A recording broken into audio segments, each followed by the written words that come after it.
बच्चे भागते हुए बिल्डिंग गिर गई। धमाके की आवाज, धमाका, बम की तरह धमाका हुआ। ने बोला था मकान मालिक आते थे आपके पास? काम के लिए तो बेचारे रात को 2 बजे आके खुला लेंगे, पर कभी पूछते नहीं आए। क्या बच्ची ने गोद में लेके उसको पानी पिलाने की कोशिश की, नहीं पिया उसने। मैं कह रहा हूँ जिलाई हाउस को अगर आपने चिन्हीकरण कर दिया जैसा निगम का अधिकारी कह रहे हैं, तो आपने गिराया क्यों नहीं? उसमें भी आपने सेटिंग कर ली। प्रशासन बिल्कुल साहब, बहुत ही दुखद है। इस बार खूब अच्छी बारिश आई, तेज बारिश आई, और उस बारिश से पूरे तालाब, नाडे, पाल सब फुल हो गए, लेकिन साथ में कुछ नुकसान हो गए। पुरानी बिल्डिंगें गिरने की कगार पे है, फिर नोटिस क्यों दे रहे हो? अगर नोटिस दे रहे हो तो 7 दिन में फिर जाके तोड़ दो। नमस्कार, मैं हूँ गौरव शर्मा और आप देख रहे हैं राजस्थान वन। जयपुर का नगर निगम कितने लोगों की बलि लेकर मानेगा, ये तो नगर निगम से पूछना चाहिए। 12 दिन पहले एक पिता और एक पुत्री की सुभाष चौक पर मृत्यु हुई और फिर से दोबारा वही घटना दोहराई गई है। सुभाष चौक में मैं मौजूद हूँ। यहाँ पर एक महिला की मौत हो गई और एक महिला गंभीर रूप से घायल हो गई। कारण था नगर निगम की लापरवाही। नगर निगम ने ऐसे मकानों को बिल्कुल भी नोटिस नहीं दिया जो पहले से जर्जर थे। अभी मैं यहाँ स्थानीय लोगों से बातचीत करने की कोशिश करता हूँ कि क्या पूरी घटना हुई और किस तरीके से।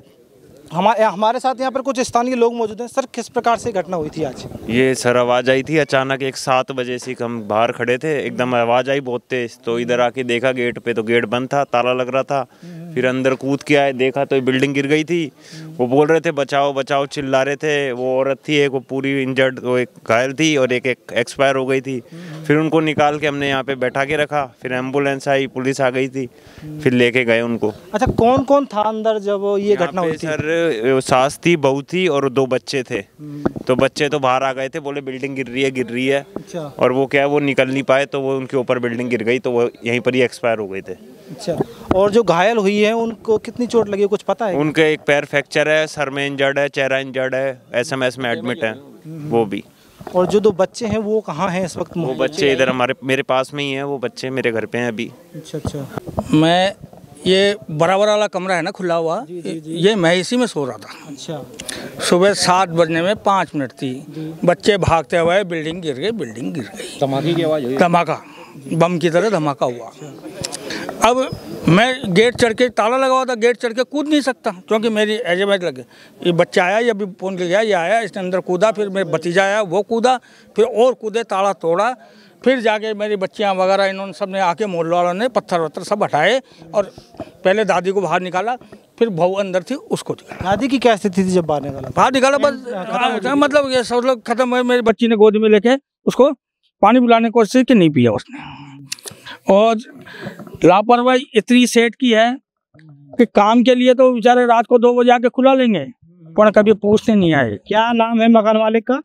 देखो, इसका मेन मकान मालिक का अमरावत शाह, उनके बच्चे हैं, एक प्रदीप शाह, एक अशोक शाह और एक बच्ची है। ऐसी उसके पास कई प्रॉपर्टियां हैं। और अब पहले इसका बच्चों का बाप एक्सपायर हो गया, सांप खा गया था, एक्सपायर हो गया। अब दादी एक्सपायर हो गई कि वो स्कूल जाती थी, चपरासन का काम करती थी, और दादी के पास बच्चे रह जाते थे। अब दोनों बच्चे लावारिस हो गए। समझा, दादी गई, मम्मी का पैर फ्रैक्चर, मतलब एक तरह का बहुत सीरियस है वो बच्ची भी।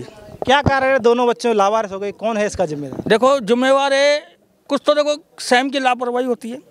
स्वयं की लापरवाही खुद की भी है। या अगले को दिख रहा है मेरा चूना पड़ रहा है, कर रहा है, तो मकान मालिक को उनको भी कुछ सतर्क करना चाहिए। मैं देखो ऐसा, देखो लापरवाही स्वयं की भी मानते हैं, ये नहीं है कि, पर उनकी ज़्यादा है कि वो आके एक बार संभालते हैं कि मेरे मकान कैसा है। मकान मालिक की जिम्मेदारी, हाँ बिल्कुल 100% बनती है। उनकी छत गई है, उनको छत बना के दे। भाई वो रहेंगे कहाँ? उनका सामान पड़ा है, आपका रहेंगे कहाँ ये बता दो। कोई कहाँ को साया भी तो चाहिए ना? नहीं भाई बात सुनो, अभी ये सामान अभी सब रात को ही बरसात आ गई तो ये तो सब खत्म हो जाएगा। इस सामान को उठा के कहाँ रखेंगे ये बताओ। कि अभी हमारे साथ रीना है और प्रिंस मौजूद है, जो प्रशासन की लापरवाही की वजह से लावारिस हो गई। माँ हॉस्पिटल में भर्ती है और दादी की आज सुबह मौत हो गई।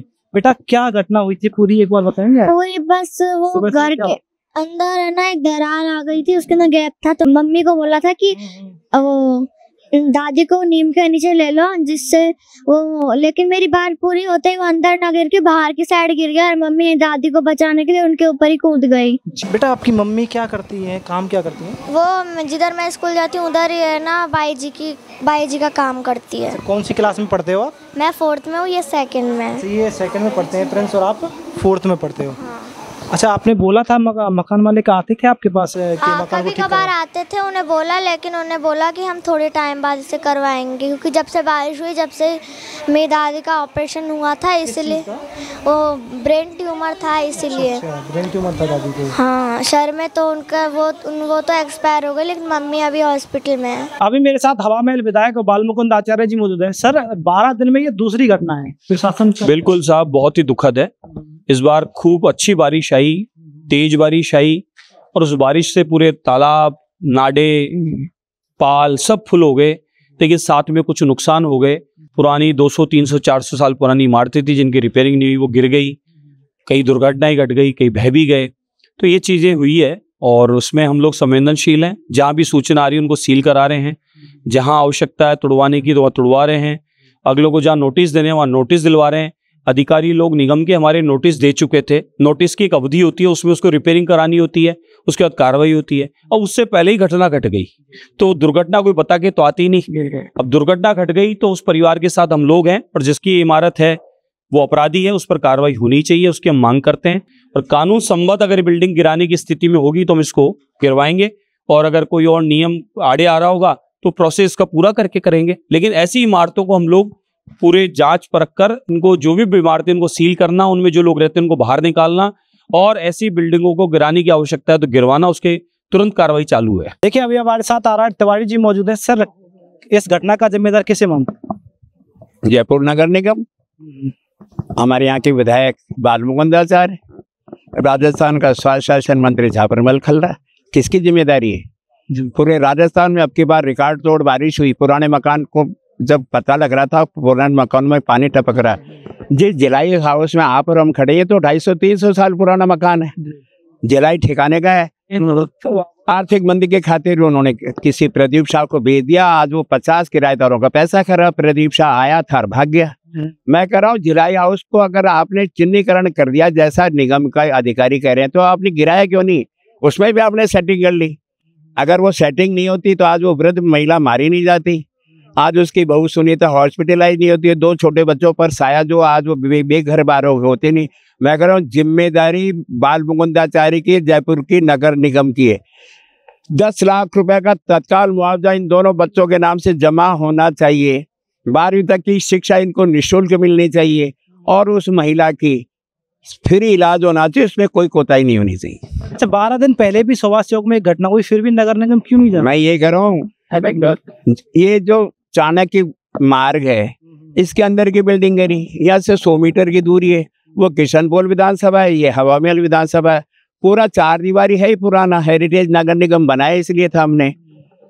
जब पुरानी बिल्डिंगें गिरने की कगार पे है, फिर नोटिस क्यों दे रहे हो? और अगर नोटिस दे रहे हो तो 7 दिन में फिर जाके तोड़ दो। आप तो आंख बंद करके साहब तो 3 महीने पहले दी। किसकी जिम्मेदारी है? आज जयपुर में आपने IAS बैठा रखा, जयपुर के हेरिटेज के अंदर। वो CEO क्या कर रही है?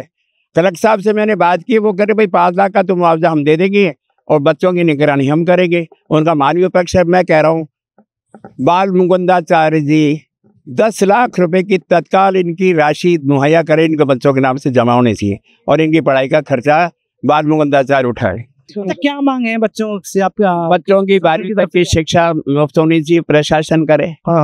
10 लाख रुपए इन बच्चों के नाम पर जमा होना चाहिए, और जो भी घायल है सुनीता, उसका इलाज जितना भी पैसा लगे राजस्थान सरकार उसको उठाई। ये मेरी शहर कांग्रेस की तरफ से मांग है। पड़ोसी की देखो इतनी मानवीयता। पड़ोसी कह रहे कि हम रख लेंगे, लेकिन कब तक रखेंगे? ये मैंने जितेंद्र सोनी जी से कहा था, मानवीय पक्ष है। 7-8 साल की बच्ची है, 5-6 साल का बच्चा, रात को सोएगा कहाँ? या माँ के साथ हॉस्पिटल में सोएगा क्या? वहाँ सोने कौन देगा? तो उनका मैं थाने में बात करता हूँ, कहीं कहीं हम इनको सुरक्षित वातावरण में रखेंगे। ये जितेंद्र सोनी जी का वादा है। ईश्वर करे उनको अपना वादा पूरा करना चाहिए। कारण है प्रशासन की लापरवाही। नगर निगम की लापरवाही, क्योंकि 12 दिन पहले एक पिता और पुत्री ऐसी ही घटना का शिकार हुए थे। प्रशासन फिर भी नहीं जागा था। ऐसे मकानों को, जर्जर मकानों को नोटिस नहीं दिया गया था। जो 300-400 साल पुराने मकान हैं, जिनकी स्थिति रहने लायक नहीं है, उन पर नगर निगम की तरफ से कोई भी कार्रवाई नहीं की गई थी।